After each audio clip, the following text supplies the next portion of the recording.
You keep throwing yourself into workplace conflicts you cannot possibly win, burning energy and reputation on battles that were lost before they began.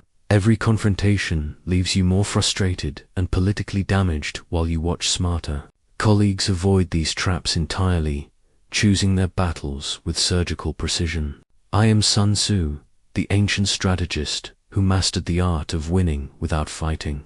And for over 2,500 years, leaders have used my principles to achieve victory through wisdom, not warfare. What I discovered about strategic engagement will transform how you navigate workplace conflicts, teaching you to recognize unwinnable battles and redirect that energy toward victories that truly matter. The same principles that preserved armies and conquered kingdoms can save your career and reputation from needless destruction. But first, like this video, subscribe for more battlefield wisdom, and comment below where you're watching from. I want to know which corner of the world is ready to master the art of strategic restraint.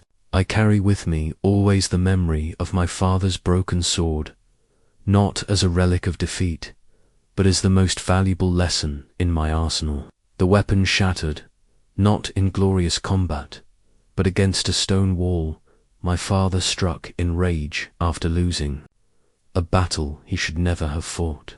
That broken blade taught me that victory isn't always about fighting, and sometimes the greatest courage lies in knowing when not to draw your sword at all. My education in strategic restraint began early, watching generals whose pride exceeded their wisdom lead entire armies to destruction. In the courts of ancient China, I witnessed brilliant military minds reduced to nothing because they could not resist every challenge, every slight, every opportunity to prove their superiority. These men possessed tactical brilliance, commanding presence, and unwavering courage, yet they fell because they fought battles that existed only to feed their egos. I remember General Wei, a man whose tactical knowledge surpassed even my own in those early years.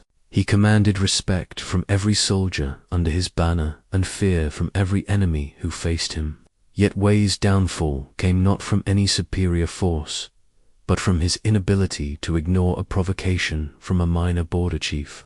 The insult was calculated to draw Wei into terrain that favored the enemy, at a time when his supplies were stretched thin and his allies were committed elsewhere. Every advisor warned against engagement. The strategic situation screamed for patience, but Wei's pride demanded immediate satisfaction. I watched that brilliant general lead 5,000 men into a canyon where they were slaughtered not by superior tactics, but by superior positioning.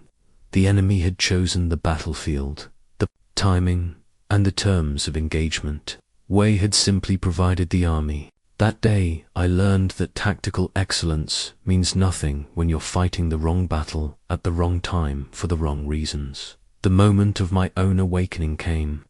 During my first independent command, a neighboring warlord had publicly questioned my competence, claiming that my appointment came through political favor rather than military merit. His words stung because they contained enough truth to wound I was young, untested, and yes, my family connections had played a role in my promotion. Every instinct screamed for immediate retaliation. My officers expected it. My soldiers were ready for it. My pride demanded it, but something made me pause. Perhaps it was the memory of my father's broken sword, or the image of General Wei's body among the canyon stones. I spent 3 days in meditation, studying maps, analyzing intelligence, and examining my own motivations. What I discovered changed everything. The warlord's provocation was indeed calculated. His forces were positioned in familiar territory with clear supply lines and prepared defenses. My army, while capable, was operating far from our base with extended communication lines. More importantly, I realized that proving my competence to critics was not the same as advancing my strategic objectives. Winning this battle would gain me nothing except temporary satisfaction, while losing it would destroy everything I hoped to achieve. Instead of marching to battle, I made the most difficult decision of my young career. I chose to appear weak.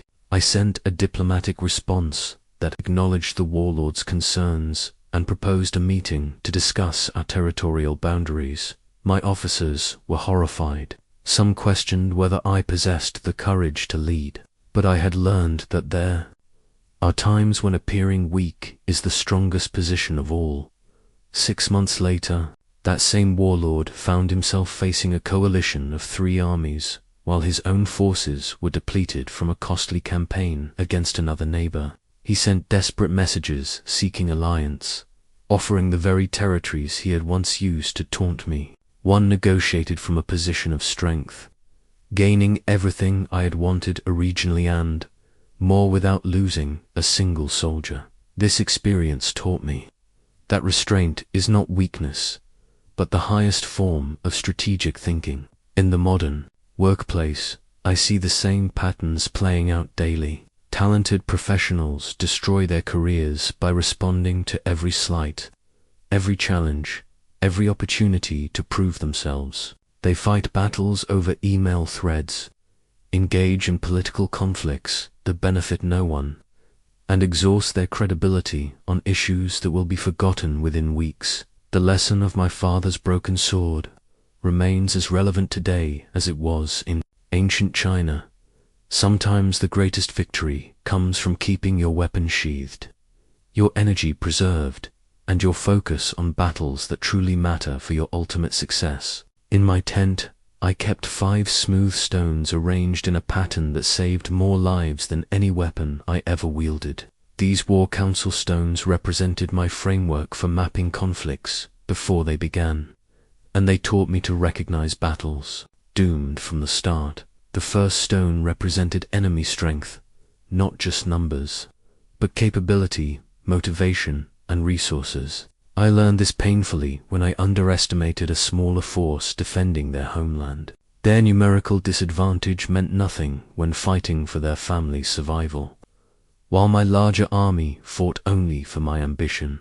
The second stone stood for terrain, the battlefield itself and all advantages it offered.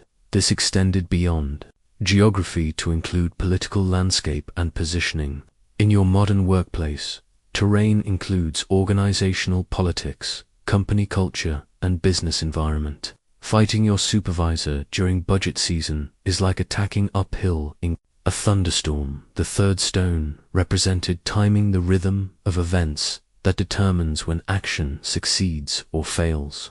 There's a moment when all factors align for success, and recognizing that moment requires patience and wisdom to act when the time is right rather than when you're ready. The fourth stone demanded understanding your own true capabilities and limitations. Strategic success requires brutal honesty about what you can achieve. I once chose a longer route that preserved my army's strength, arriving 3 days later but fully prepared for engagement. The fifth stone represented the consequences of victory itself. Some victories cost more than defeats. Some battles, even when won, create larger problems. I once negotiated a settlement that kept my rival as a weakened buffer against greater threats, rather than crushing him completely.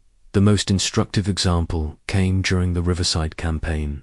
Intelligence reported enemy forces crossing at a vulnerable ford, an ideal opportunity for attack. My officers were eager to engage, seeing the enemy divided while crossing. But I examined each stone carefully. The enemy moved too confidently for a vulnerable crossing. The surrounding hills could conceal reinforcements. Their timing coincided with a local festival when our allies would be dispersed. My cavalry had been weakened by recent campaigning. Victory here would overextend our supply lines before winter. Instead of attacking, I ordered withdrawal 20 miles back. My officers questioned the decision, but 3 days later, scouts confirmed the crossing was a trap. Hidden forces waited in those hills. By withdrawing, we avoided destruction while the enemy's failed trap forced them into a winter campaign that ultimately led to their withdrawal from our territory. This framework applies directly to workplace conflicts. Before engaging, Examine these elements: your opponent's true strength and motivation, the political terrain, the timing relative to organizational pressures, your real capabilities, and whether victory advances your strategic interests. Most workplace battles fail this analysis. People fight because they're angry or want to prove a point, without understanding terrain, ignoring timing, overestimating their position, and never considering whether victory serves their interests. The War Council stones taught me that unwinnable battles are always visible before engagement begins. You need the discipline to look, wisdom to see, and courage to act on what you discover, even when that action is choosing not to fight. I created what I called the self-assessment scroll after nearly destroying my career through overconfidence. This personal inventory forced me to confront truths about my capabilities and limitations that pride had hidden from view. The scroll contained brutal questions that stripped away self-deception, and answering them honestly became the foundation of every strategic decision I made thereafter. The scroll began with a simple but devastating question: what do I want to prove, and why? This inquiry cut through noble justifications to reveal ego-driven motivations that clouded judgment. I discovered that many conflicts I considered necessary were actually attempts to validate my competence, impress superiors, or silence critics. These motivations led to terrible strategic choices because they prioritized my emotional needs over tactical realities. My journey toward radical self-awareness began after a humiliating defeat that should never have happened. I had engaged a minor territorial dispute with absolute confidence in victory. My forces outnumbered the enemy, my officers were experienced, and our position seemed unassailable. Yet, we lost decisively because I had overestimated my cavalry's effectiveness in marshy terrain and underestimated my opponent's knowledge of local conditions. The defeat forced me to examine not just what went wrong, but why I had been so certain of success despite warning signs I now saw clearly. My confidence had been based on general capabilities rather than specific circumstances. I had confused past victories with future certainties. Most painfully, I realized that my decision to engage had been influenced more by how retreat would look to my peers than by strategic considerations. This led me to develop systematic, self-evaluation techniques that became as important as any military drill. Each morning, I would assess my current emotional state, physical condition, and mental clarity. I learned to recognize when anger, fatigue, or pressure from superiors compromised my judgment. These internal factors affected strategic thinking as much as external battlefield conditions. I created specific protocols for different types of self-deception. When considering engagement, I forced myself to list 3 ways the conflict could fail despite apparent advantages. I identified my personal triggers, the types of provocation that made me react emotionally rather than strategically. I developed methods for distinguishing between confidence based on preparation and confidence based on wishful thinking. The most difficult aspect was acknowledging my limitations without destroying my effectiveness as a leader. Military command requires projecting strength and certainty, yet strategic success demands honest recognition of weaknesses. I learned to maintain public confidence while privately conducting ruthless self-assessment. My officers never saw my doubts, but my doubts informed every decision I made. One technique proved particularly valuable. Before any significant decision, I would imagine explaining my reasoning to my harshest critic. This mental exercise forced me to identify weak points in my logic and emotional biases in my thinking. If I couldn't construct a compelling argument that would satisfy a skeptical observer, I knew my reasoning was flawed. I also learned to separate my identity from my decisions. Early in my career, I took every setback personally and viewed every success as validation of my worth. This emotional investment made it impossible to assess situations objectively.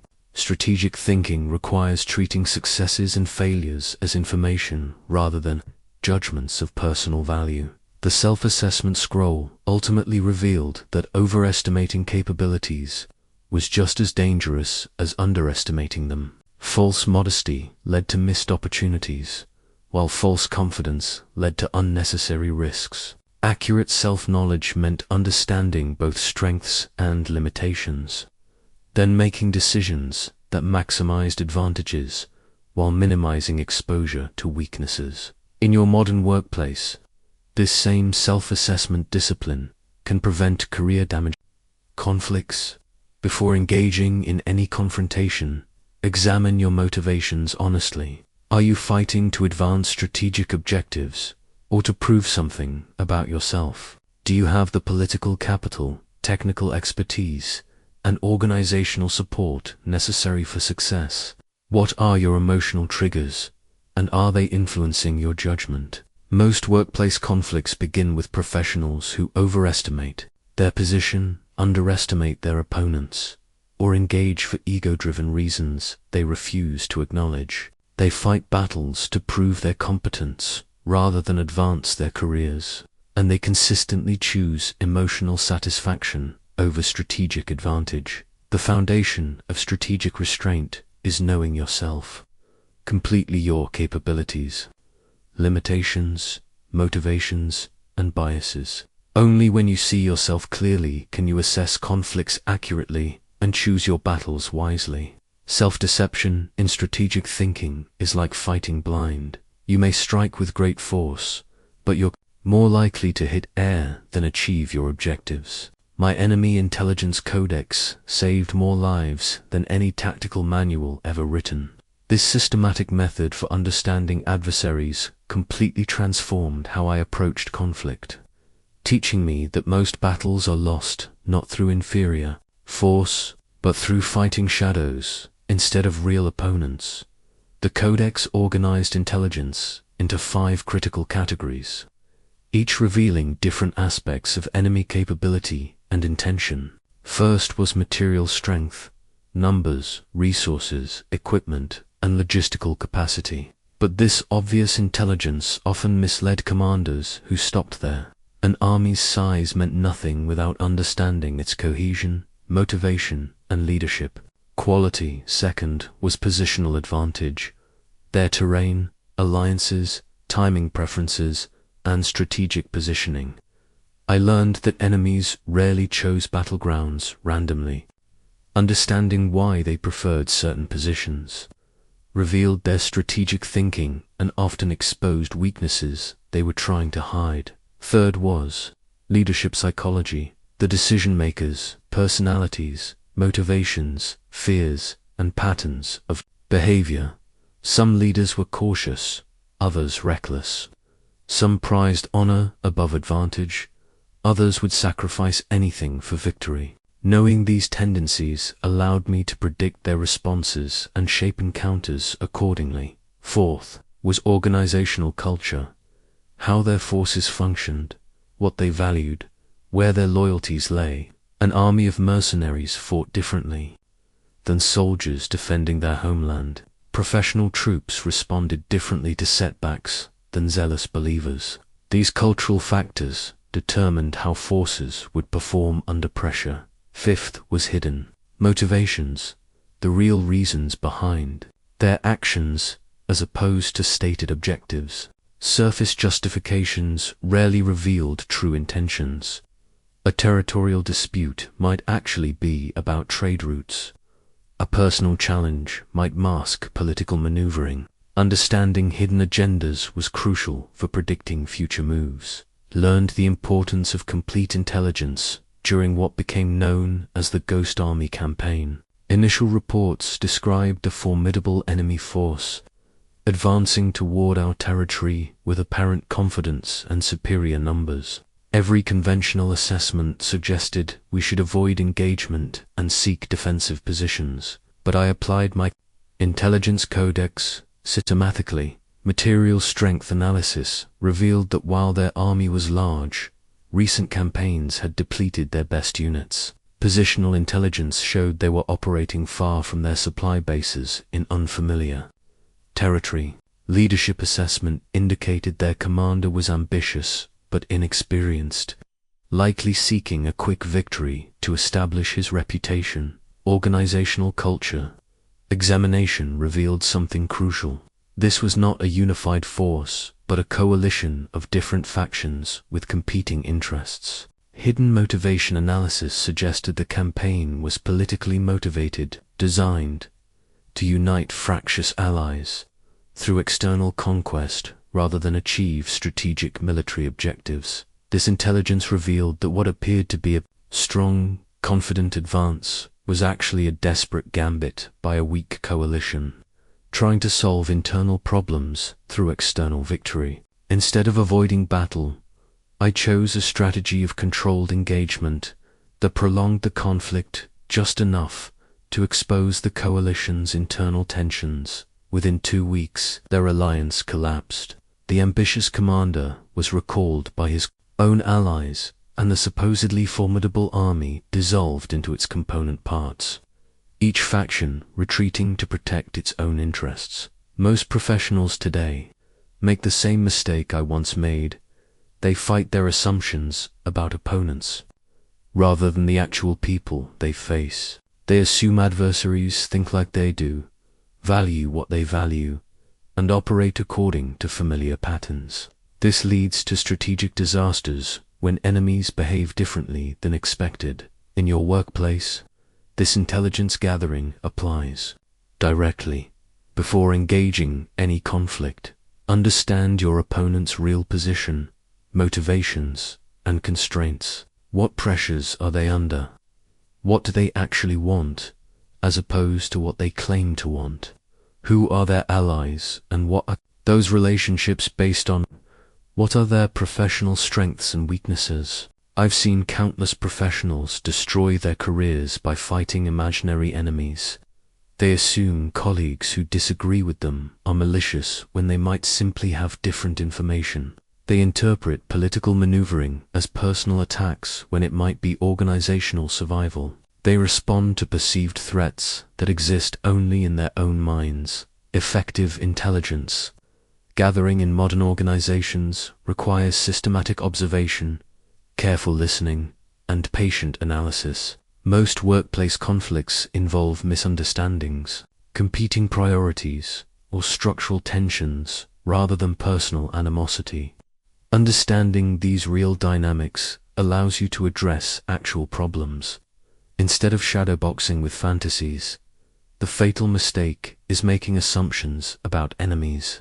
Instead of gathering facts, assumptions lead to fighting the wrong battle against the wrong opponent for the wrong reasons. Intelligence reveals whether conflict is necessary, winnable, and worth the cost, or whether apparent enemies might actually become allies if approached correctly. My intelligence codex taught me that the most dangerous enemies are often not what they appear to be, and the most threatening conflicts frequently dissolve when you understand what your opponents actually need rather than what they seem to want. I developed my terrain map of influence. After realizing that battlefield geography was only the beginning of positional warfare, true strategic terrain included every factor that could advantage or disadvantage forces in conflict, from physical geography to political landscapes to cultural dynamics. Understanding this expanded terrain became the difference between victory and defeat in countless campaigns. My terrain analysis identified 6 distinct types of ground, each requiring different strategic approaches. Accessible terrain favored the force with superior numbers and conventional capabilities. Entangling terrain slowed all movement and favored defenders who knew local conditions. Temporizing terrain offered no decisive advantage to either side, making it ideal for strategic delay.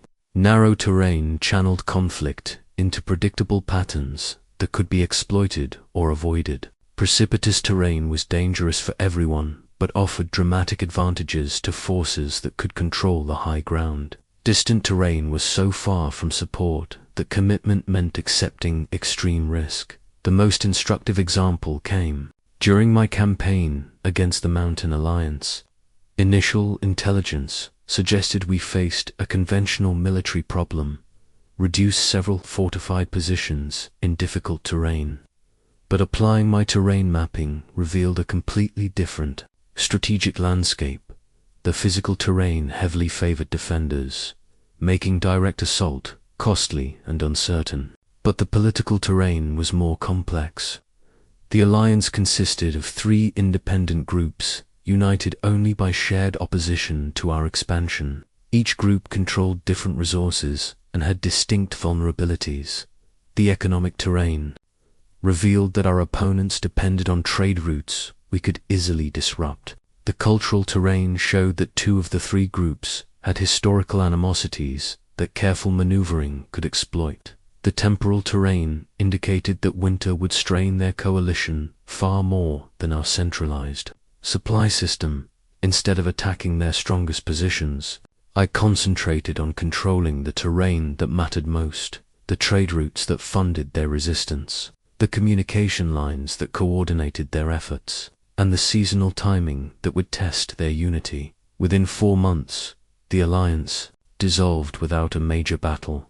By controlling the right terrain, I made their military preparations irrelevant and their political cooperation impossible. In your modern workplace, terrain analysis is equally crucial, but often completely ignored. Most professionals focus only on the obvious battlefield, the immediate disagreement or conflict, without understanding the larger landscape that determines outcomes. Organizational terrain includes formal authority structures, informal influence, networks, resource allocation patterns, and decision-making processes. Some conflicts occur on terrain that favors innovation and change, others on ground that advantages stability and tradition. Understanding which type of terrain you're fighting on determines appropriate tactics. Political terrain encompasses alliances, rivalries, competing priorities, and power dynamics that exist independent of your specific conflict. A disagreement with a colleague takes place within a context of departmental politics, company culture, industry pressures, and individual career concerns that may be more important than the surface issue. Temporal terrain involves timing, relationships, budget, cycles, performance review periods, project deadlines, leadership transitions, and market conditions that affect how conflicts develop and resolve. The same disagreement might be easily resolved during stable periods, but become explosive during times of organizational stress. Cultural terrain includes the values, norms, communication styles, and behavioral expectations that determine what approaches will be effective or counterproductive. Some organizations reward direct confrontation, others value diplomatic consensus.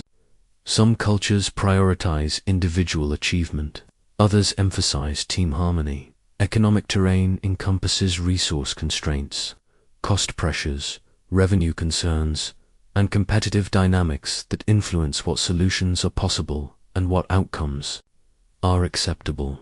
Understanding economic realities often reveals why conflicts exist and what resolutions might actually work. The key insight is that successful professionals choose their battles based on terrain analysis, not just on the immediate merits of their position. They recognize that being right about the specific issue matters less than understanding the landscape where that issue will be contested. I've watched talented people destroy their careers by fighting on terrain that guaranteed defeat, regardless of their technical competence or moral authority. They challenged senior leadership during crisis periods, proposed expensive innovations during budget cuts, or demanded immediate decisions during planning cycles. Effective terrain analysis means identifying where you have natural advantages and where the landscape works against you. Sometimes this means choosing different ground for the same battle. Sometimes it means delaying action until terrain shifts in your favor. Sometimes it means recognizing that certain conflicts cannot be won on any available terrain. My terrain map taught me that superior positioning often matters more than superior force. In modern organizations, this means understanding not just what you want to achieve, but where and when and how the landscape allows you to achieve it effectively. The master strategist chooses battles not just based on importance, but on the terrain where those battles will be fought and won. My seasonal campaign calendar synchronized military actions with natural rhythms, but it taught me that timing extends far beyond weather and seasons. I discovered that there are rhythms in human affairs, organizational dynamics, and competitive relationships that determine when action succeeds brilliantly and when identical action fails catastrophically. The calendar tracked 5 critical timing factors that influenced every strategic decision. Natural timing included seasons, weather, and agricultural cycles that affected movement, supply, and morale. Political timing encompassed court dynamics, succession issues, and alliance relationships that created windows of opportunity or vulnerability. Economic timing covered trade cycles, harvest results, and resource availability that determined what campaigns were feasible. Military timing involved troop readiness, equipment status, and strategic positioning that influenced tactical capabilities. Psychological timing addressed morale, confidence, and motivation levels that affected performance under pressure. I learned the supreme importance of timing during what became my most celebrated victory: a campaign I won without fighting a single battle. Intelligence revealed that a powerful enemy coalition was forming against us, with formal declarations expected within months. Conventional wisdom suggested immediate preemptive strikes, while their alliance was still incomplete. But my timing analysis revealed a different approach. The coalition's strongest member was facing internal succession disputes that would intensify over the coming months. Their second strongest ally was entering harvest season and would be reluctant to commit forces when agricultural work demanded attention. The third member had recently suffered defeats that damaged morale and depleted resources. Instead of attacking immediately, I chose strategic patience.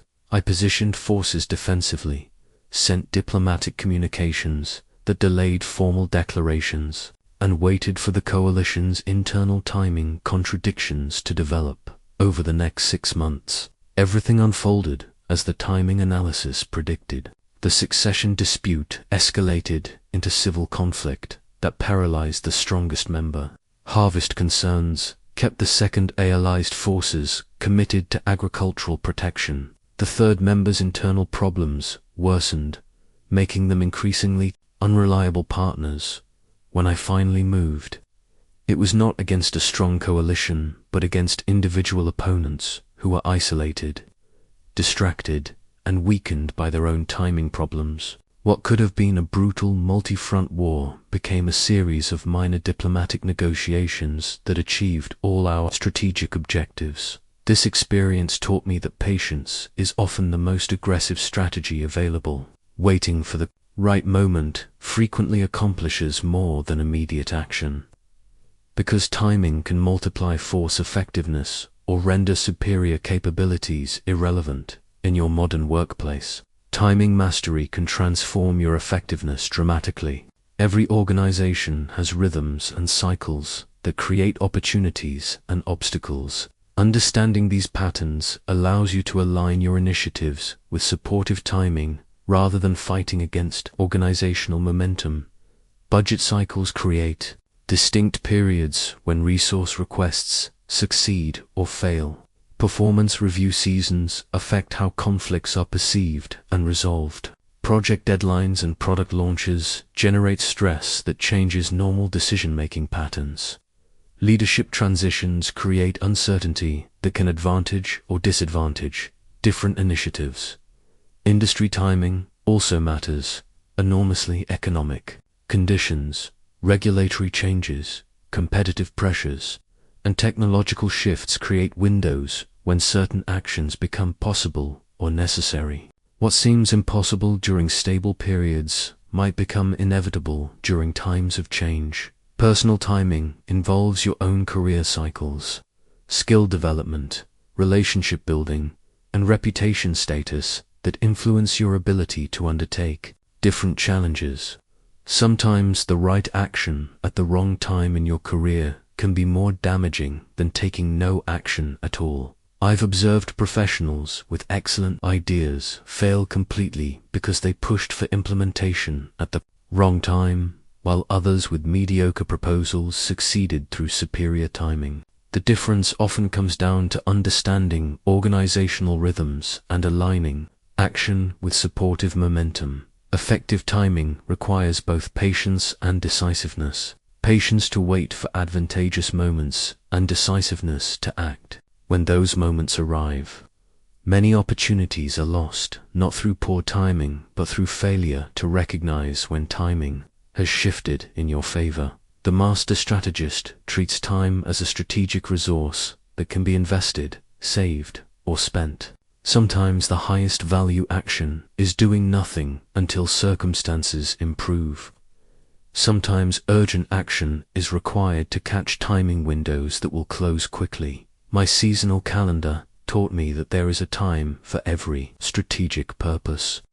Times for advancement and times for consolidation. Times for confrontation and times for diplomacy. Times for risk-taking and times for preservation. Wisdom lies in recognizing which time you're in and acting accordingly. In modern conflict, timing often matters more than strength, preparation, or even superior strategy. The right action at the right time can achieve more than the perfect action at the wrong time. I carry always my unopened battle standard, a banner of red silk that I prepared for my greatest campaign but never unfurled. This banner represents the supreme excellence of strategic mastery, achieving complete victory without fighting a single battle.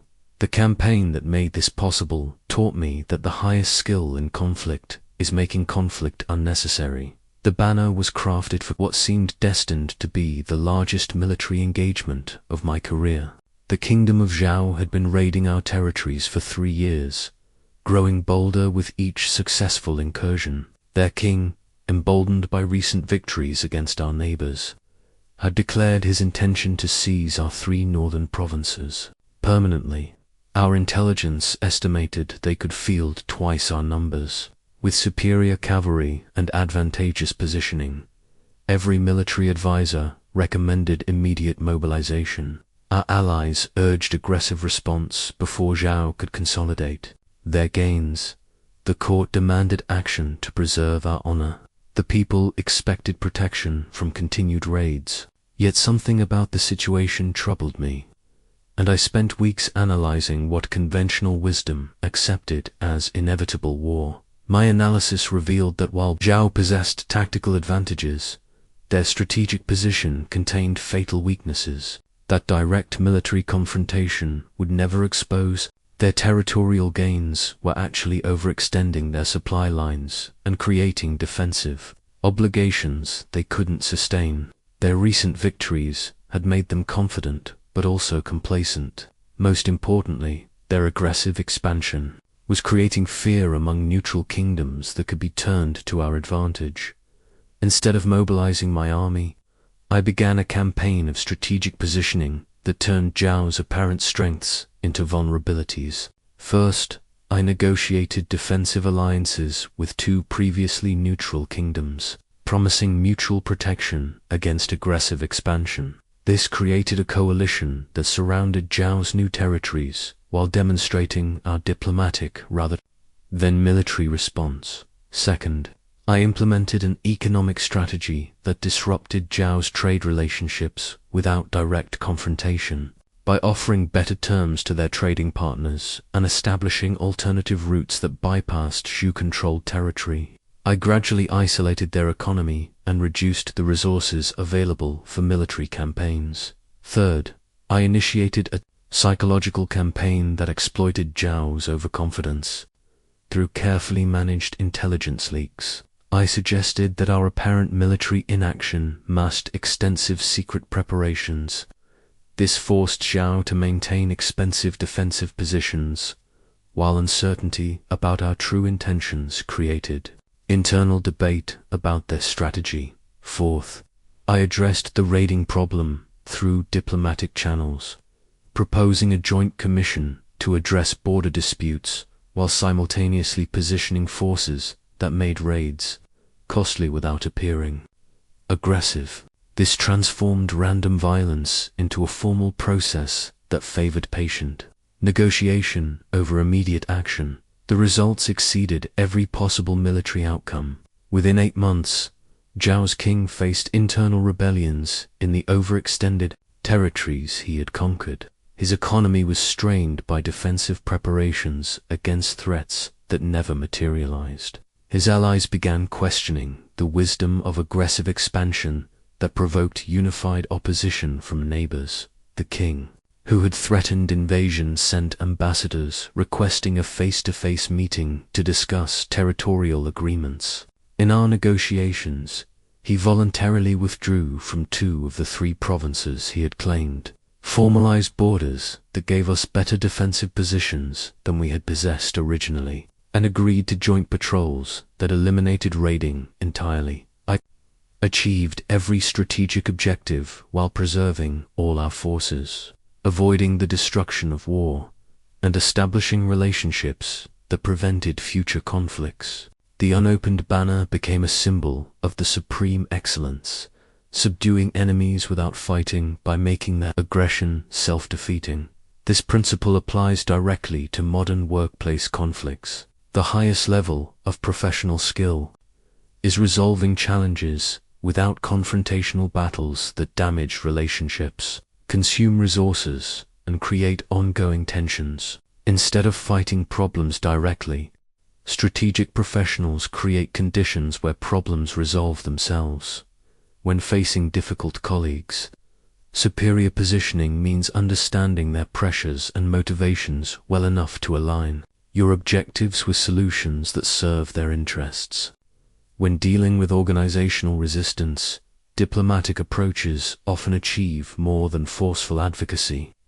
By building coalitions that make change inevitable rather than contentious, economic strategies in professional settings involve demonstrating value propositions that make alternatives attractive rather than demanding acceptance of your preferred approach. Psychological strategies mean managing perceptions and expectations so that your success appears beneficial to others rather than threatening. The key insight is that direct confrontation often strengthens opposition by creating emotional investment in conflict outcomes. Superior strategy dissolves opposition by removing the reasons for resistance and replacing them with incentives for cooperation. I've observed that the most effective professionals rarely appear to be fighting at all. They achieve their objectives through positioning, timing, alliance building, and psychological understanding that makes opposition unnecessary. Their colleagues don't feel defeated, they feel that cooperation serves their own interests. The unopened banner taught me that true strategic mastery means never needing to display your power because your positioning makes conflict disadvantageous for everyone involved. When you reach this level, battles become unnecessary because victory is achieved through wisdom rather than force. My energy allocation abacus consisted of colored stones representing different types of resources that strategic leaders must distribute across multiple demands. This simple tool taught me that energy is the scarcest resource in leadership, and how you allocate it determines whether you achieve strategic objectives or exhaust yourself on tactical distractions. The abacus contained 3 tiers of stones. Red stones represented critical energy, the mental and physical capacity required for decisions that would determine long-term success or failure. These stones were limited and could not be replenished quickly. Yellow stones represented important energy resources needed for significant but non-critical activities that supported strategic objectives. Green stones represented routine energy the capacity for daily operations and maintenance tasks. I learned the crucial importance of energy allocation during a period when our kingdom faced threats on three fronts simultaneously. Northern raiders continued their incursions, eastern neighbors disputed territorial boundaries, and southern allies requested military assistance against their own enemies. Traditional thinking demanded addressing all three situations with equal vigor, but my resources were finite. Using the abacus, I allocated red stones only to the northern raiders, who posed existential threats to our core territories. This situation required my personal attention, best commanders, and most experienced troops. Yellow stones went to the eastern boundary dispute, which was important for long-term stability, but could be managed through diplomatic and economic measures rather than military action. Green stones handled the southern assistance request through token support that maintained alliance relationships without significant resource commitment. The results validated this allocation completely. The northern threat was eliminated decisively because concentrated energy allowed overwhelming response. The eastern situation was resolved through patient negotiation that actually strengthened our position. The southern allies successfully defended themselves with minimal support, maintaining positive relationships without depleting our capabilities.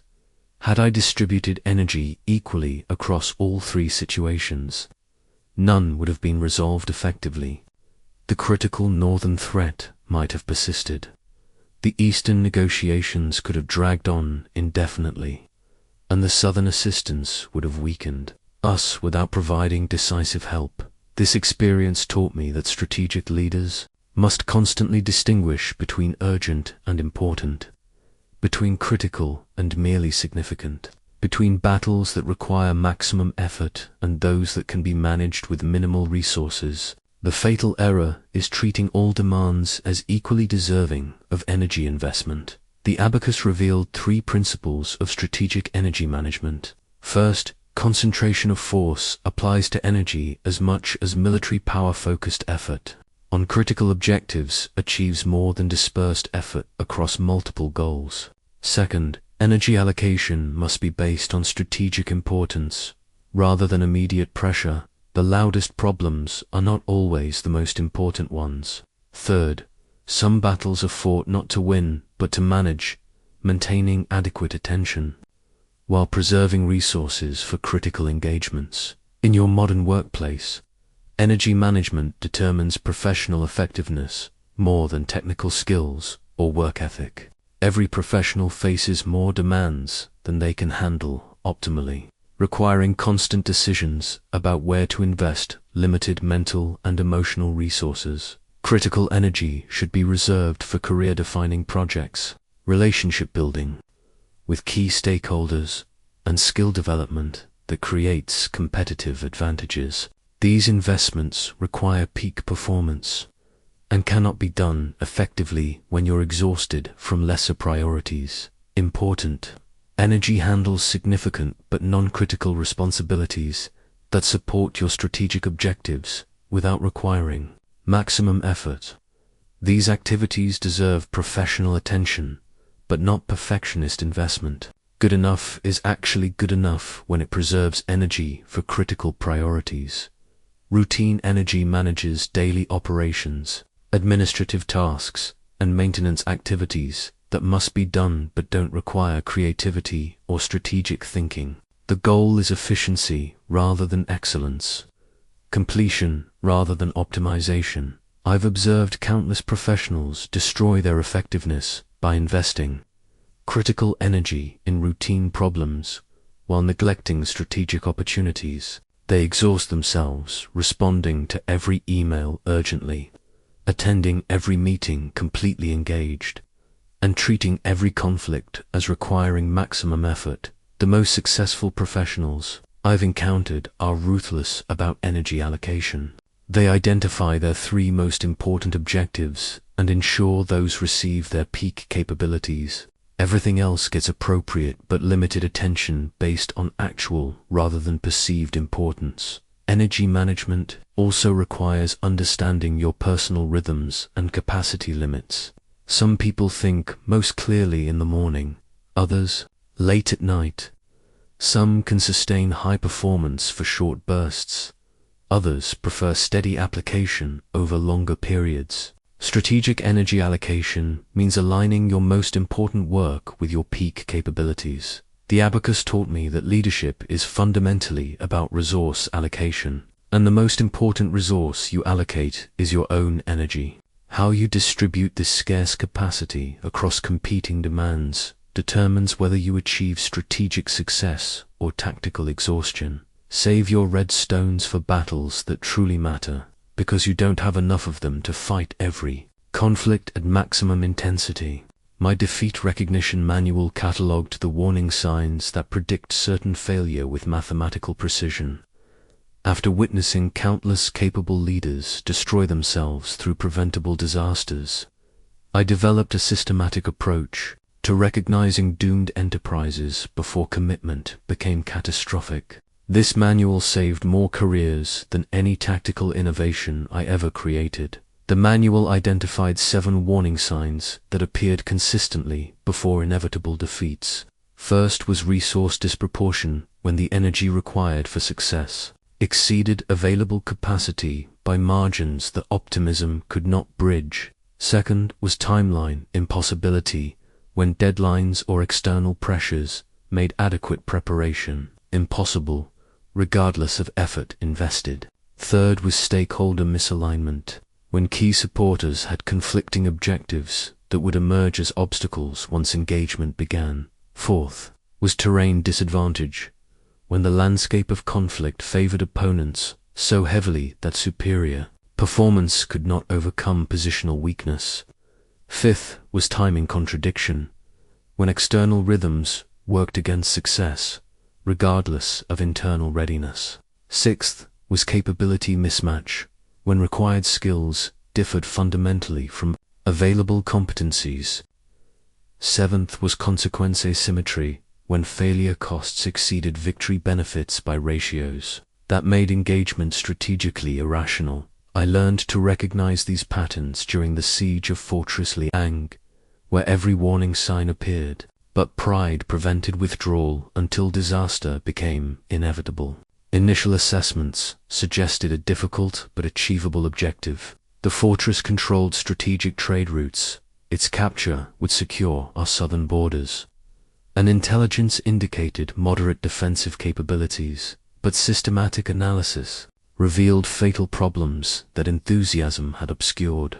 Resource disproportion was severe. The siege would require 3 times our available supplies and twice our operational timeline.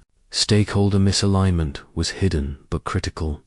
Our allies supported the campaign publicly while secretly negotiating with defenders for post-victory concessions that contradicted our objectives. Terrain disadvantage was obvious in hindsight. Fortress sat on elevated ground with multiple supply routes we couldn't control.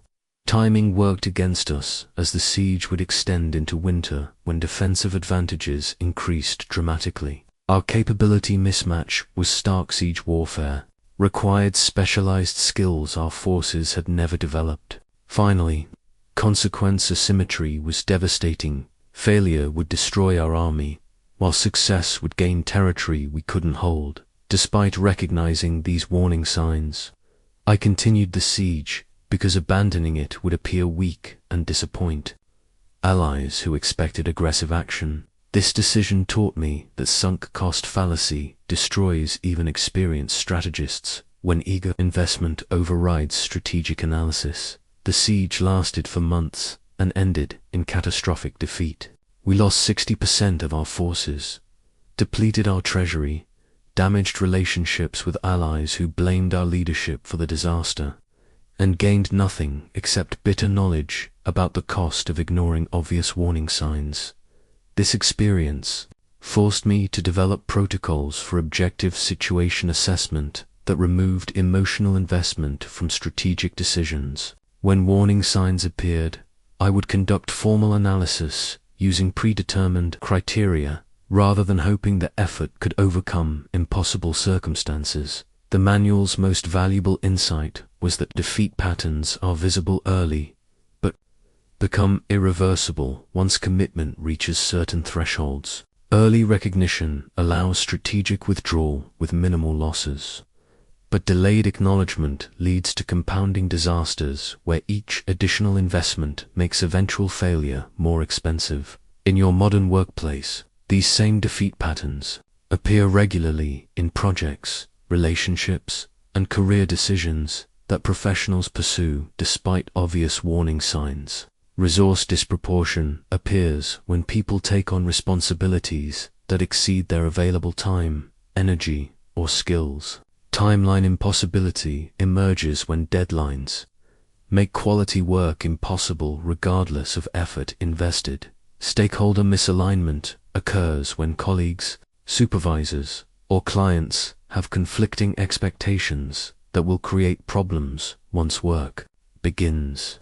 Terrain disadvantage appears when organizational politics, budget constraints, or competitive pressures make success unlikely regardless of individual performance. Timing contradictions develop when external pressures work against project success despite internal readiness. Capability mismatches occur when required skills differ fundamentally from available competencies. Consequence asymmetry emerges when failure costs exceed victory benefits by margins that make engagement irrational. The courage required to acknowledge defeat patterns involves admitting that effort alone cannot overcome impossible circumstances.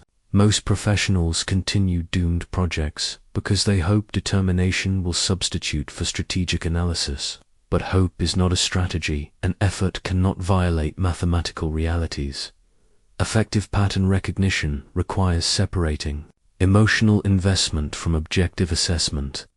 When you've committed time, energy, and reputation to an initiative, acknowledging its impossibility feels like personal failure.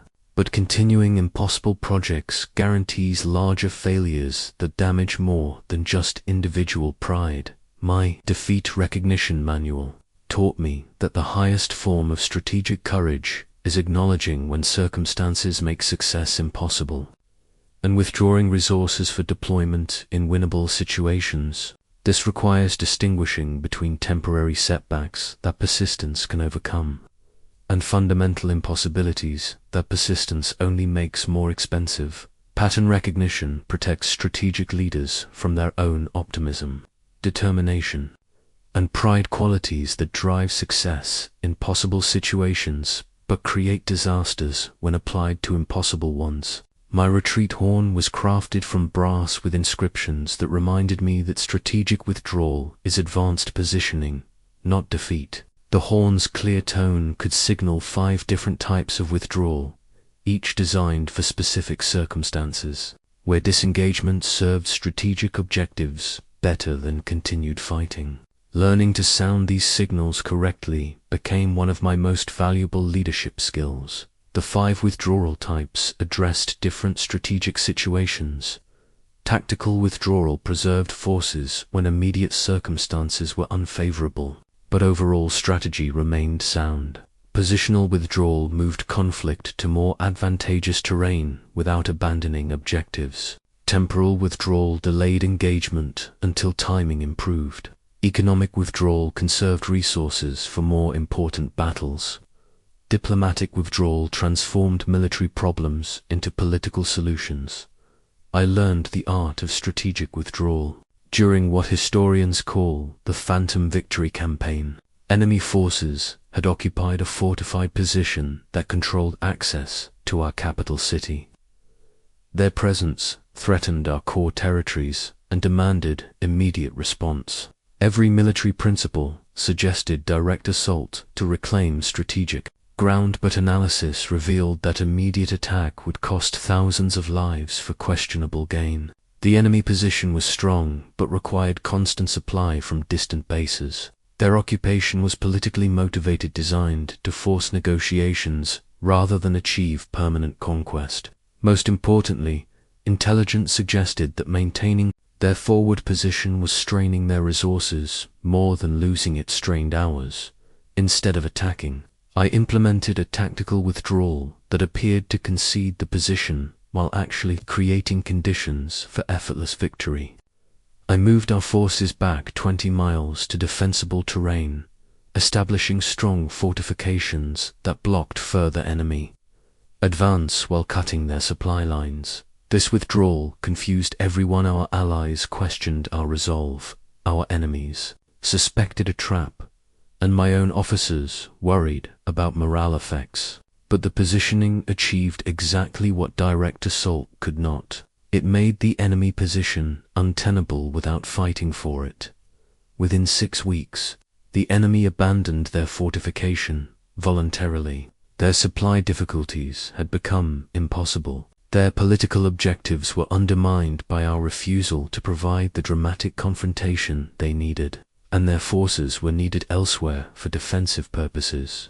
We reclaimed the position without losing a single soldier, while demonstrating to other potential enemies that occupying our territory was strategically pointless. The retreat horn taught me that withdrawal could be more aggressive than advance when it forced enemies into disadvantageous positions. Strategic withdrawal is not about avoiding conflict, but about choosing where and when conflict occurs on terms that favor your objectives. In your modern workplace, strategic withdrawal often achieves more than direct confrontation. When facing impossible deadlines, withdrawing from secondary commitments can preserve energy for critical objectives. When encountering organizational resistance, stepping back to build coalition support often succeeds where immediate pressure fails. Diplomatic withdrawal transforms competitive relationships into collaborative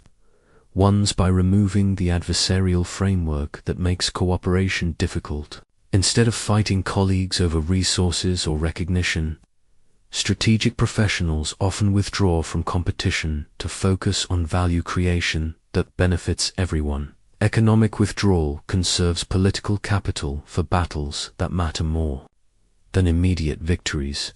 Sometimes accepting minor losses preserves relationships and reputation for future opportunities that provide greater returns on investment. The key insight is that withdrawal with dignity intact preserves future opportunities, while withdrawal under pressure often closes doors permanently.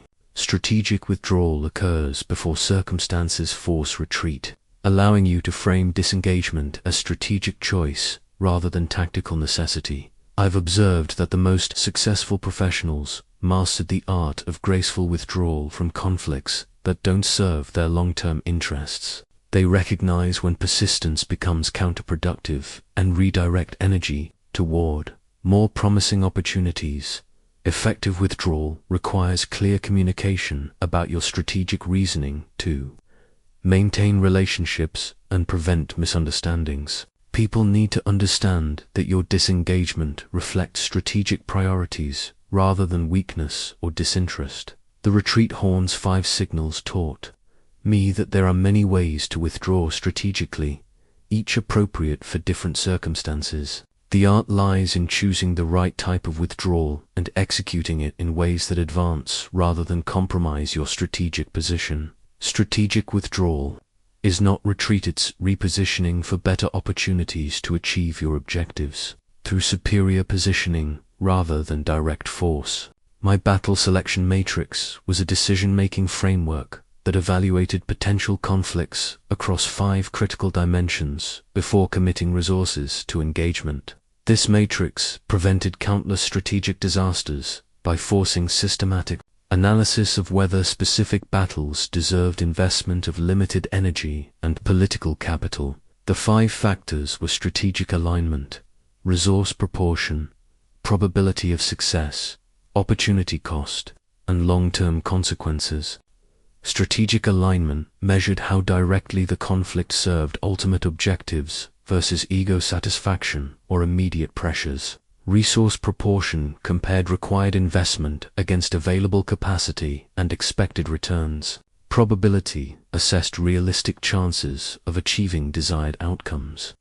Given all relevant factors, Opportunity cost evaluated what other initiatives would be sacrificed by committing to this particular battle. Long-term consequences examined how victory or defeat would affect future positioning, relationships, and strategic options. Only conflicts that scored favorably across all 5 dimensions warranted engagement. I learned the importance of systematic battle selection during what appeared to be an ideal opportunity for territorial expansion. A neighboring kingdom had suffered internal rebellions that weakened their military capabilities dramatically. Their capital was virtually undefended, their treasury was depleted, and their allies were occupied with their own problems. Every tactical indicator suggested easy victory and substantial gains, but applying the selection matrix revealed fatal flaws in this apparently perfect opportunity. Strategic alignment was questionable. Territorial expansion served my ambitions more than my kingdom's actual needs. Resource proportion was acceptable for immediate conquest, but terrible for long-term occupation of hostile territory. Probability of military success was high, but probability of successful integration was much lower. Opportunity cost was devastating. The campaign would prevent investment in internal development that offered greater long-term benefits. Most critically, long-term consequences were disastrous. Easy conquest of a weakened neighbor would terrify other kingdoms into forming defensive coalitions against us. Despite obvious tactical advantages, I rejected the campaign entirely. This decision was deeply unpopular with military leaders who saw missed opportunities for glory and territorial gain. But events proved the matrix analysis correct. Another kingdom attempted exactly the conquest I had rejected. They achieved rapid military success, capturing the rebellious territory with minimal resistance. But within 2 years, they faced coordinated opposition from 5 neighboring kingdoms who united specifically to prevent further expansion. The easy conquest became an expensive disaster that destroyed the attacking kingdom's long-term strategic position. Meanwhile, our rejection of territorial opportunity allowed us to develop internal resources, strengthen existing alliances, and position ourselves as a stabilizing rather than threatening force.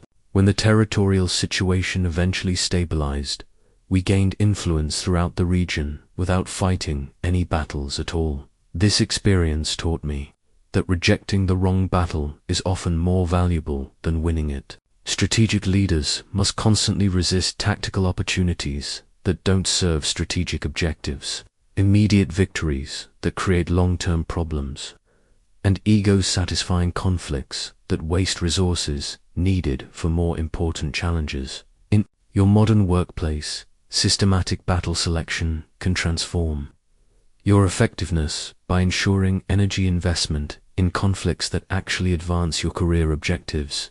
Most professionals fight battles because they're angry, because they want to prove points, or because immediate pressures make engagement seem necessary. Strategic alignment requires honest assessment of whether specific conflicts serve your long-term professional goals or merely satisfy emotional needs. Many workplace battles are fought over principles that matter less than the relationships damaged by fighting for them. Resource proportion means understanding the true cost of engagement, including time, energy, political capital, and opportunity costs. Some battles consume resources far exceeding their strategic value.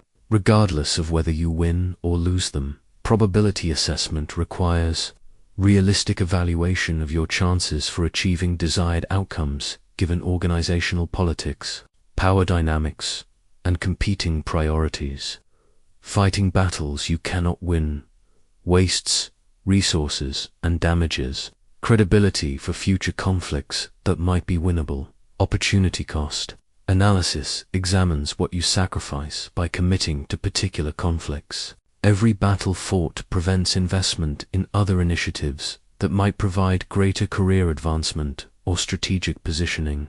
Long-term consequence Evaluation considers how fighting specific battles affects your reputation, relationships, and future opportunities, regardless of immediate outcomes. Some victories create more problems than defeats, while some defeats position you better than victories. I've observed that the most successful professionals are highly selective about their battles, choosing only conflicts that serve clear strategic purposes and offer favorable risk-reward ratios. They regularly reject opportunities for immediate satisfaction to preserve resources for battles that truly matter. The selection matrix taught me that strategic wisdom often requires saying no to good opportunities in order to say yes to great ones. The battles you choose not to fight may be more important than the battles you win. I carried with me a smooth jade stone I called my Mind Fortress meditation tool, worn smooth by years of handling during moments when emotional pressure threatened to override strategic judgment. This stone taught me that the greatest battles are often fought not against external enemies but against internal impulses that drive us toward unnecessary conflicts. The stone reminded me of 3 psychological disciplines essential for strategic restraint. Mental clarity required separating emotional reactions from strategic analysis. Ego management involved distinguishing between personal validation needs and objective necessity. Pressure resistance meant maintaining long-term perspective when immediate forces demanded reactive responses. My journey toward psychological mastery began after a near-catastrophic decision driven purely by wounded pride. A rival commander had publicly questioned my courage during a court gathering, suggesting that my recent diplomatic successes reflected weakness rather than wisdom. His words were calculated to provoke immediate challenge, and they achieved exactly their intended effect. Every instinct screamed for immediate satisfaction. My honor had been questioned before witnesses. My reputation seemed to require decisive response. The court expected dramatic action to restore my standing, but something made me reach for the jade stone and step away from immediate reaction. In private meditation, I examined what was actually happening beneath the surface emotions. The rival's provocation was strategically motivated. He needed to goad me into reckless action that would damage my position. My anger was authentic but irrelevant to strategic objectives.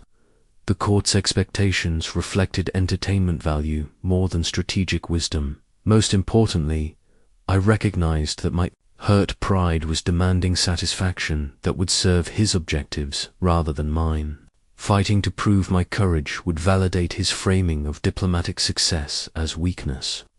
Engaging on his terms would transform my strategic advantages into tactical disadvantages.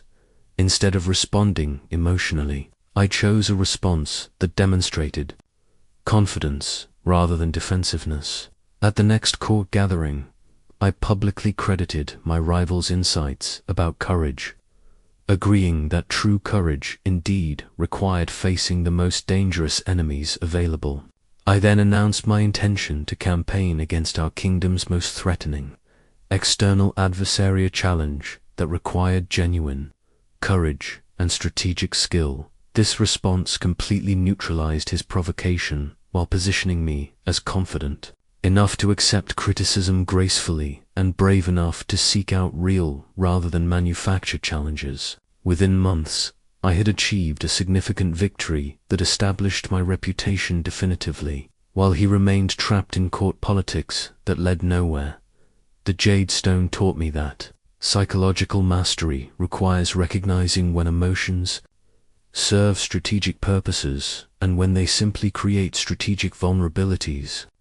Anger, pride, fear, and ego needs are neither good nor bad. They're information about internal states that may or may not align with strategic objectives. Effective emotional regulation doesn't mean suppressing feelings, but understanding their sources and choosing responses that serve long-term rather than immediate emotional needs.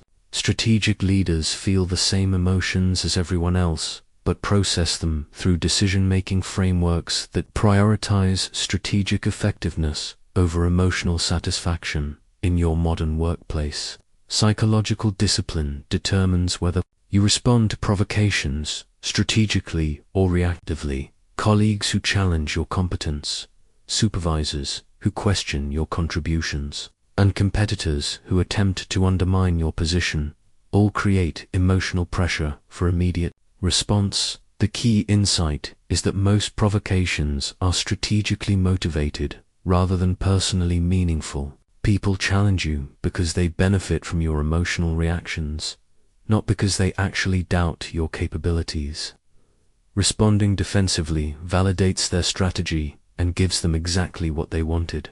Psychological mastery involves developing internal processes for managing the pressure to respond immediately to every slight, challenge, or provocation. This requires understanding your personal triggers, the specific types of attacks that compromise your judgment most severely. Some people are triggered by questions about their competence, others by challenges to their authority, still others by perceived unfairness or disrespect. Knowing your vulnerabilities allows you to prepare responses in advance rather than reacting emotionally when triggers are activated. The most effective technique I developed was the strategic pauser, predetermined delay between provocation and response that allows emotional intensity to decrease while strategic analysis increases.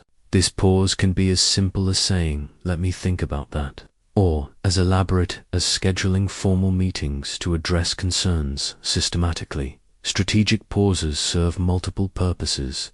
They demonstrate confidence rather than defensiveness. They prevent emotional reactions that could damage relationships. They allow time for gathering information and planning effective responses. And they often reveal that immediate response was unnecessary because provocations frequently resolve themselves. The Jade Stone reminded me that psychological strength is demonstrated not through reactive fighting, but through strategic restraint that serves long-term objectives despite short-term emotional pressure. True confidence allows you to choose your responses rather than having responses chosen for you by others. Provocations.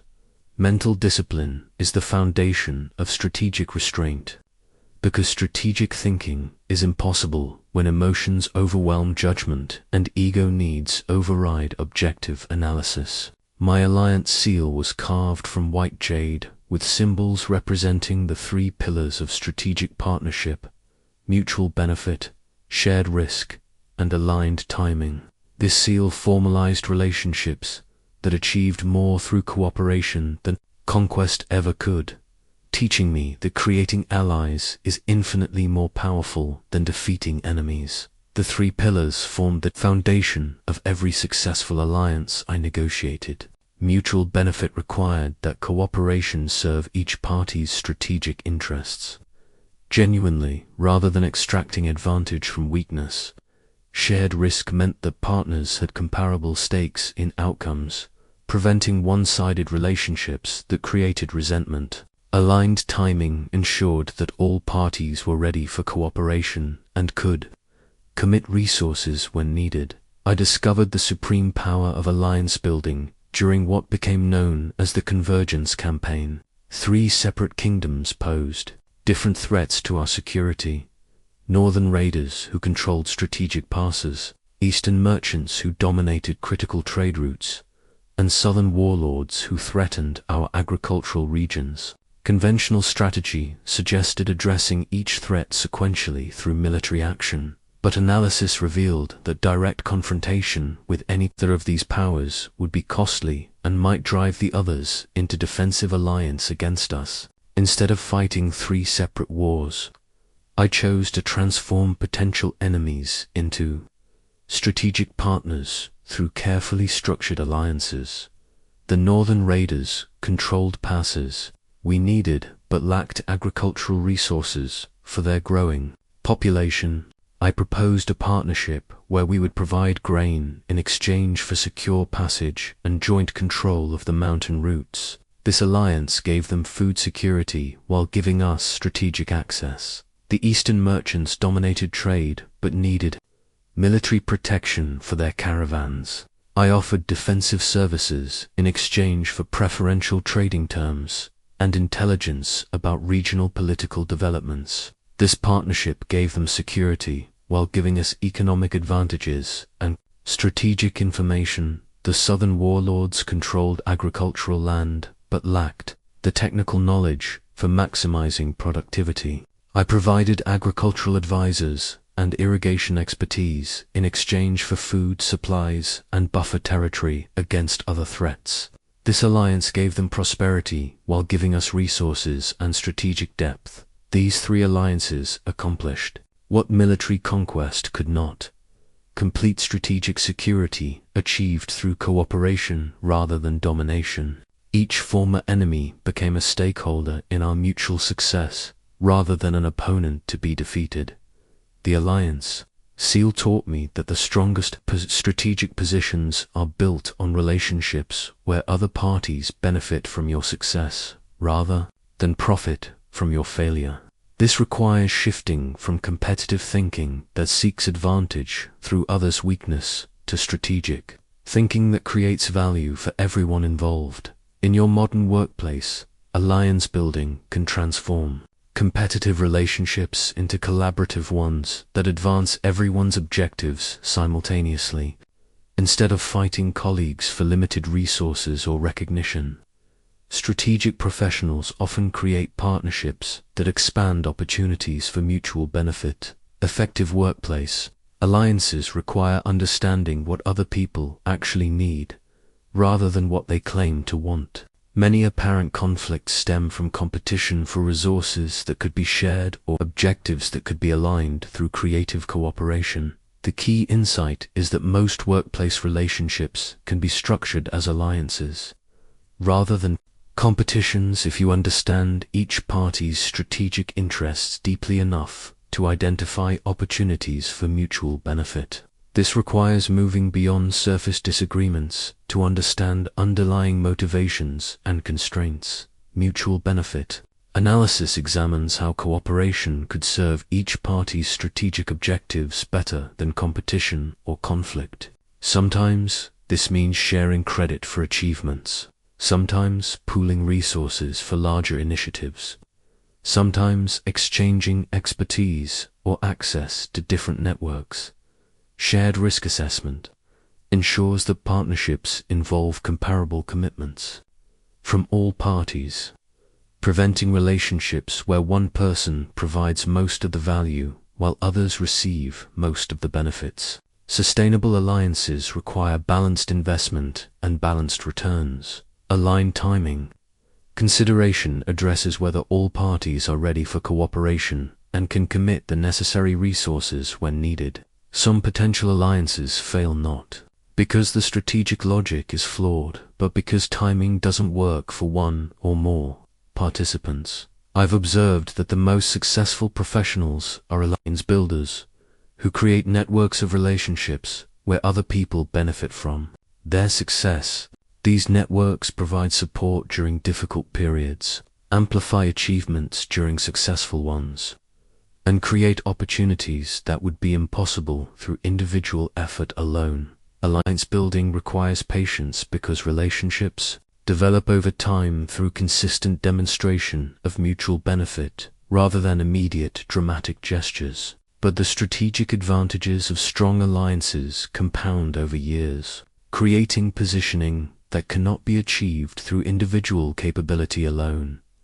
The alliance seal reminded me that the ultimate strategic objective is not defeating opponents, but creating conditions where opposition becomes unnecessary because cooperation serves everyone's interests better than conflict. My consequent scroll documented the long-term effects of strategic decisions, revealing that avoided conflicts often create more positive, cascading effects than victories achieved through fighting.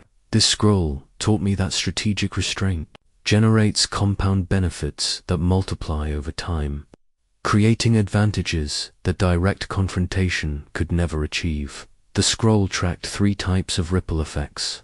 From strategic non-engagement, relationship preservation maintained connections that became valuable in unexpected contexts. Reputation enhancement established patterns of wisdom that attracted better opportunities. Resource conservation allowed investment in initiatives that provided superior returns on strategic energy. I learned about positive cascading effects during what I call the silent victory sequence. A powerful neighboring kingdom had developed territorial ambitions that threatened our border regions. Their king was known for aggressive expansion and had publicly questioned our willingness to defend our territories. Every military advisor recommended immediate mobilization to demonstrate strength and deter further aggression, but analysis suggested that direct confrontation would likely escalate into prolonged warfare regardless of initial outcomes. Instead of responding militarily, I chose diplomatic engagement that acknowledged their concerns while demonstrating our defensive capabilities. Through strategic positioning rather than aggressive posturing, this restraint initially appeared weak. To our allies and enemies alike, the neighboring king continued his territorial rhetoric. Our own nobles questioned my resolve, and regional observers expected military action. But patience allowed other factors to develop that made confrontation unnecessary. Within 18 months, the aggressive kingdom faced internal succession disputes that required all their military attention. During this period of internal focus, I strengthened relationships with their regional rivals and potential allies. When their succession crisis was resolved, they emerged to find themselves diplomatically isolated while we had become the center of a defensive coalition. The king, who had threatened invasion, sent ambassadors requesting friendship treaties and trade agreements. Our restraint had transformed a military threat into a diplomatic opportunity, while positioning us as regional leaders rather than regional threats. But the benefits extended far beyond this single relationship. Our reputation for strategic wisdom rather than reactive aggression attracted alliance proposals from other kingdoms who preferred stable partners to unpredictable ones. Trade opportunities increased because merchants favored regions known for peaceful conflict resolution. Internal development accelerated because resources weren't consumed by military campaigns. Most importantly, the pattern of strategic restraint became self-reinforcing. Each successful resolution through patience and positioning made the next challenge easier to address diplomatically because other parties expected wise rather than reactive responses from us. The consequence. Scroll revealed that avoided conflicts create positive feedback loops that compound over time. Restraint preserves relationships that become valuable in unexpected contexts. Patience establishes reputations that attract better opportunities. Resource conservation allows investment in strategic positioning that makes future conflicts unnecessary. In your modern workplace, the ripple effects of avoided conflicts often exceed the benefits of victories achieved through confrontation. When you choose strategic restraint over reactive fighting, you preserve relationships that may become crucial for future projects. Maintain reputation for wisdom that attracts better opportunities, and conserve energy for initiatives that advance your strategic objectives. Relationship preservation through conflict avoidance is particularly valuable because workplace connections often outlast specific disputes. Colleagues who remember you as someone who resolved disagreements constructively rather than competitively become allies in future situations where their support matters for your success. Reputation effects compound because people observe how you handle conflicts even when they're not directly involved. Patterns of strategic thinking and diplomatic problem solving establish you as someone others want to work with rather than against, creating opportunities that arise specifically because of your approach to conflict management. Resource conservation allows investment in value-creating activities that generate positive returns. rather than consuming energy in competitive battles that provide zero-sum outcomes at best. Time and effort spent building rather than fighting typically produces superior long-term results. The hidden benefit is that strategic restraint often prevents problems from escalating into bigger conflicts that would require more resources to resolve later.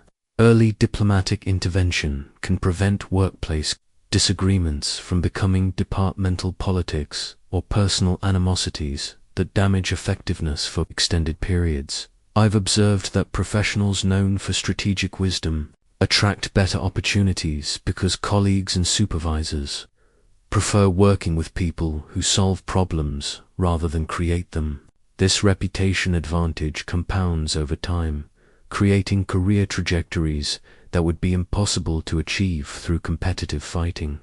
The consequence: Scroll taught me that patience and strategic restraint are investments that pay dividends far exceeding their initial costs. The conflicts you avoid today often become the opportunities you can pursue tomorrow, because restraint preserves the relationships and resources necessary for future success. Strategic restraint is not passive inaction, but active investment in long-term positioning that creates more advantages than immediate confrontation could possibly achieve. My sacred battle standard was woven from red silk with gold threading that caught light like fire. I reserved this banner for conflicts that were truly unavoidable situations, where strategic restraint would guarantee destruction while fighting offered the only path to survival. Learning to distinguish between necessary and optional conflicts became the final test of strategic mastery. The sacred standard flew only when three conditions converged simultaneously. Existential threat meant that avoiding conflict would result in certain destruction of core interests that couldn't be recovered through alternative means. Strategic isolation indicated that no diplomatic, economic, or positional solutions remained viable despite thorough exploration. Favorable probability suggested that fighting offered reasonable chances of success, while maintaining strategic restraint guaranteed failure. I learned to identify truly unavoidable conflicts during what became known as the Last Stand campaign. Intelligence revealed that a coalition of 6 kingdoms had formed specifically to destroy us, with formal invasion planned for the following spring. Their alliance was motivated by fear of our growing influence and coordinated by promises of territorial division after our defeat. Initially, I attempted every form of strategic restraint that had succeeded previously. Diplomatic overtures were rejected without consideration. Economic incentives were dismissed as evidence of weakness. Strategic positioning was interpreted as preparation for aggression. Alliance-building efforts were blocked by the coalitions, promised that any kingdom supporting us would face similar treatment. Application of my standard criteria confirmed that this was indeed an unavoidable conflict. The existential threat was absolute. The coalition's stated objective was complete destruction of our kingdom and division of our territories.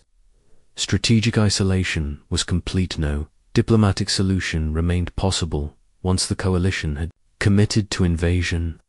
Favorable probability existed because our defensive advantages and interior lines of communication offset their numerical superiority. Most crucially, I recognized that this conflict had become unavoidable precisely because our previous strategic successes had created fear among neighbors who preferred destroying us to competing with us.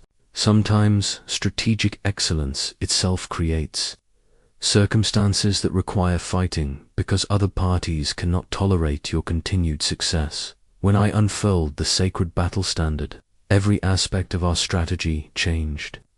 Resources were mobilized completely for war preparation. Diplomatic efforts shifted from conflict avoidance to alliance building among kingdoms threatened by the coalition. Intelligence operations expanded to gather tactical information rather than seeking peaceful alternatives. The campaign required 18 months of continuous warfare across multiple fronts. testing every strategic principle I had developed. But, because I had identified this as truly unavoidable conflict, our preparation was complete and our commitment was absolute. We achieved decisive victory that eliminated the existential threat while establishing our position so securely that similar coalitions became impossible to form. The sacred standard taught me that when fighting becomes necessary, half measures guarantee failure. Unavoidable conflicts require complete commitment of resources, attention, and strategic capability because the stakes justify maximum effort and the alternatives have been eliminated. In your modern workplace, truly unavoidable conflicts are rare but do exist. Sometimes core professional interests face existential threats that cannot be resolved through restraint, diplomacy, or strategic positioning.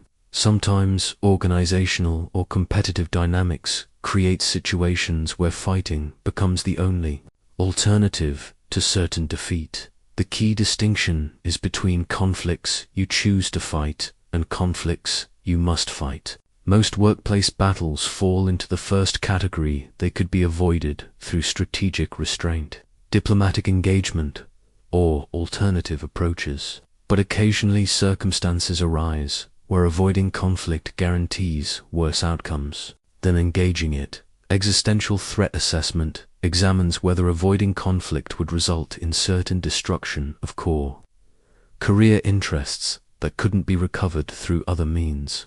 This might involve direct attacks on your professional competence, attempts to eliminate your role or responsibilities, or systematic undermining of your reputation that threatens your ability to function effectively. Strategic isolation analysis determines whether diplomatic, economic, or positional solutions remain viable.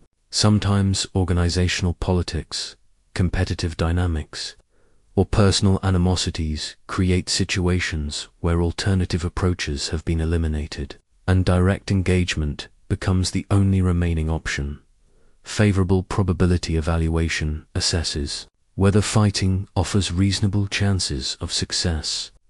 Even unavoidable conflicts shouldn't be fought. If they're unwinnable, sometimes the best response to impossible situations is strategic withdrawal from the organization or role rather than certain defeat. When conflict becomes truly unavoidable, your entire approach must shift from restraint to complete engagement. This requires mobilizing all available resources, building whatever alliances are possible, and committing fully to achieving decisive victory rather than managing the situation diplomatically. I've observed that professionals who understand this distinction are far more effective than those who either avoid all conflicts or fight every battle with equal intensity. They preserve resources through strategic restraint until circumstances require complete commitment, then engage with overwhelming force and determination. The sacred battle standard reminded me that strategic wisdom includes knowing when strategic restraint itself becomes strategically impossible. Sometimes the highest form of strategic thinking is recognizing when thinking must give way to decisive action, because the luxury of choice has been eliminated by circumstances beyond your control. My teaching staff was carved from bamboo with notches that illustrated strategic principles through physical demonstration. This simple tool became essential for training other leaders in strategic restraint, because the concept contradicted every instinct that military training had developed in capable commanders, who were conditioned to seek immediate action and decisive engagement. The staff demonstrated three core principles through physical metaphors that made abstract concepts concrete. Flexibility showed how bamboo survives storms that destroy rigid trees by bending rather than breaking. Patience illustrated how bamboo grows slowly but achieves heights that rapid growth cannot sustain. Timing revealed how bamboo flowers rarely, but creates maximum impact when conditions align perfectly. Teaching strategic restraint to military leaders proved more challenging than any campaign I had ever conducted. These were capable, courageous individuals whose entire training emphasized aggressive action, decisive engagement, and immediate response to threats. Suggesting that restraint could be more powerful than action contradicted everything they had learned about leadership and effectiveness. My most instructive teaching experience involved Colonel Chen, a brilliant tactical commander whose career was being destroyed by his inability to distinguish between important and unimportant conflicts. Chen responded to every challenge with maximum force and total commitment, treating minor territorial disputes like existential threats and engaging every provocation as if his reputation depended on immediate victory. His tactical skills were exceptional, his courage was unquestionable, and his troops followed him with absolute loyalty. But his strategic effectiveness was catastrophic because he exhausted resources on meaningless battles, while missing opportunities that required careful positioning rather than immediate action. Traditional military instruction had failed to modify Chun's approach because it focused on technical skills rather than strategic thinking. He could execute complex maneuvers flawlessly, but couldn't evaluate whether those maneuvers served strategic purposes or merely satisfied emotional needs for action and dominance. Using the teaching staff, I began with physical demonstrations that made strategic principles tangible. I would bend the bamboo staff to show how flexibility preserved strength, while rigidity led to breaking. I illustrated timing by showing how bamboo segments were strongest at joints where patience had created natural reinforcement. But the most effective technique was what I called strategic simulation, creating situations where Chen could experience the benefits of restraint without facing real consequences. I designed exercises where immediate action led to tactical success but strategic failure, while patient positioning led to effortless victory. One simulation involved a mock territorial dispute where Chun's natural instinct was immediate military response. When he followed this instinct, he achieved rapid victory, but found himself surrounded by hostile neighbors who formed defensive alliances against his apparent aggression. When he tried strategic patience instead, the dispute resolved itself. While he gained influence throughout the region, these simulations allowed Chen to experience strategic restraint as an active choice rather than passive inaction. He began to understand that patience could be more aggressive than action when it forced opponents into disadvantageous positions. The breakthrough came when Chen began asking different questions before engagement.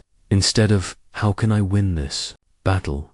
he started asking, "Should this battle be fought at all?" Instead of, "What tactics will ensure victory?" he began considering, "What are the long-term consequences of victory?" Training others in strategic restraint requires overcoming the psychological satisfaction that immediate action provides. Military leaders, like modern professionals, are conditioned to feel productive when they're actively engaging problems, rather than strategically avoiding them. In your workplace, teaching strategic restraint to colleagues and team members requires demonstrating that patience can achieve better results than immediate action. This often means creating opportunities for others to experience the benefits of strategic thinking rather than simply explaining the concepts intellectually. Effective training involves showing how strategic restraint serves ambitious objectives rather than avoiding them. People need to understand that patience is a form of aggressive positioning rather than passive acceptance of unfavorable circumstances. The key insight is that strategic restraint appears counterintuitive to people trained in tactical thinking because it prioritizes long-term positioning over immediate satisfaction. Teaching this requires demonstrating how strategic thinking achieves superior results rather than simply avoiding conflict. Simulation and guided experience prove more effective than theoretical instruction because they allow people to feel the difference between tactical and strategic thinking. When people experience how patience can achieve better outcomes than action, they become motivated to develop strategic discipline. The teaching staff reminded me that developing strategic leaders requires changing not just their thinking, but their emotional relationship to conflict and action. People must learn to find satisfaction in strategic positioning rather than immediate engagement, in long-term effectiveness rather than short-term victory. Training others in strategic restraint is itself a long-term project that requires patience, persistence, and careful demonstration of principles rather than forceful instruction. The goal is helping people discover for themselves that strategic thinking serves their objectives better than reactive fighting. Strategic restraint becomes sustainable when people understand that it represents the highest form of strategic aggression rather than a limitation on their capabilities. My wisdom testament was written on silk scrolls that would preserve these principles for future generations who would face the same fundamental challenge, learning when not to fight in a world that rewards those who appear to be fighting constantly. This final document represents everything I discovered about the compound effect of strategic restraint over a lifetime of leadership. The testament begins with a simple truth that took decades to understand completely. The battles you avoid determine your legacy more than the battles you win. Every unnecessary conflict avoided preserves resources, relationships, and reputation for challenges that truly matter for long-term success. Every strategic restraint exercises the discipline that makes future strategic thinking more natural and effective. Reflecting on my complete career, I see now that my greatest victories were often invisible to observers because they prevented problems rather than solving them dramatically. The invasions that never occurred because diplomatic positioning made them pointless. The rebellions that never developed because strategic restraint addressed underlying concerns before they became grievances. The conflicts that dissolved naturally because patient positioning eliminated the reasons for fighting. These invisible victories created compound advantages that grew over time.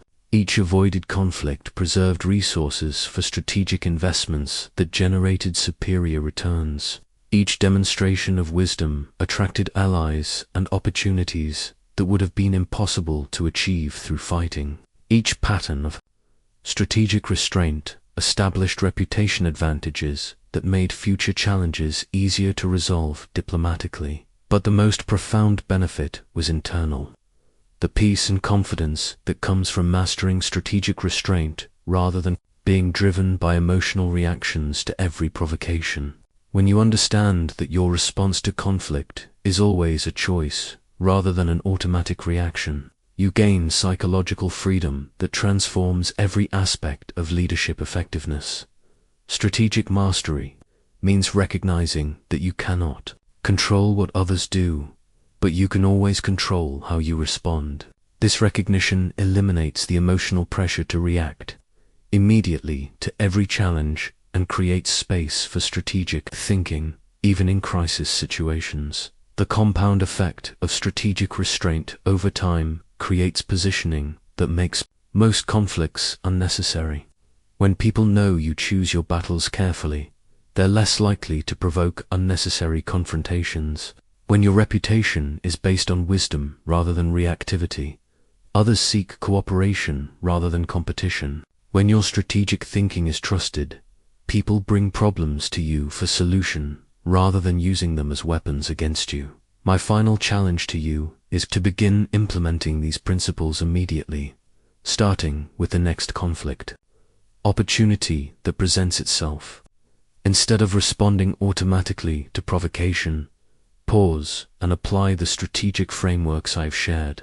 Examine whether the battle serves your long-term objectives or merely satisfies immediate emotional needs. Consider whether your energy would generate better returns through strategic positioning rather than direct confrontation. Evaluate whether patience might achieve superior outcomes compared to immediate action. Ask whether apparent enemies might become allies through different approaches to engagement. The transformation that awaits those who master strategic restraint extends far beyond professional effectiveness.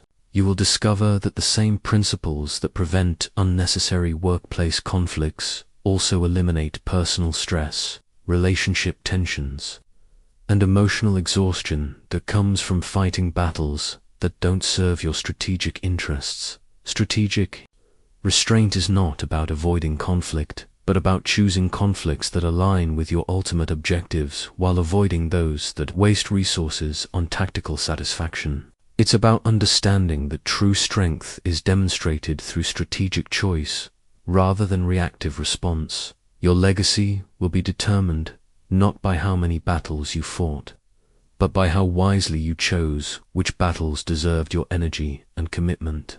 The reputation you build through strategic restraint will attract opportunities, relationships, and resources that fighting could never achieve. The courage required for strategic mastery is the courage to appear weak in tactical moments while building strategic strength that serves long-term objectives. This requires confidence in your principles, even when others question your resolve, and faith in strategic thinking, even when immediate action seems more satisfying. Begin today. Apply these principles to your next conflict opportunity. Experience for yourself how strategic restraint can achieve better outcomes than reactive fighting. Discover the freedom that comes from choosing your responses rather than having them chosen for you by others' provocations. The wisdom I have shared with you is not theory, it is the distilled experience of a lifetime spent learning that the supreme excellence in strategic thinking is achieving your objectives without unnecessary conflict. This wisdom is now yours to apply, develop, and eventually pass on to others who will face the same eternal challenge of choosing when to fight and when to refrain. The path of strategic mastery is demanding because it requires constant vigilance against impulses that feel natural but serve no strategic purpose. It demands patience when action feels more satisfying, restraint when aggression seems justified, and wisdom when emotion offers simpler solutions. But those who commit to this path discover something remarkable. Strategic restraint becomes easier with practice rather than harder. Each successful application of these principles builds confidence in their effectiveness. Each avoided conflict preserves resources that compound over time. Each demonstration of strategic wisdom attracts people and opportunities that make future success more achievable. The ultimate reward is not just professional effectiveness, but personal peace. The deep satisfaction that comes from knowing your actions are guided by wisdom rather than driven by reaction, by strategic choice rather than emotional compulsion, by long-term vision rather than short-term satisfaction. Your journey towards strategic mastery begins with your next decision about whether to engage or restrain, whether to fight or position, whether to react or respond. Choose wisely, and you will discover that the ancient principles of strategic restraint remain as powerful today as they were on the battlefields of ancient China. The greatest victory is the battle you never need to fight because your strategic wisdom made fighting unnecessary. This is the legacy I leave you, the knowledge that true strength lies not in fighting every battle, but in choosing the right ones and winning them before they begin. Make this wisdom your own, and you will achieve more through strategic restraint than force could ever accomplish.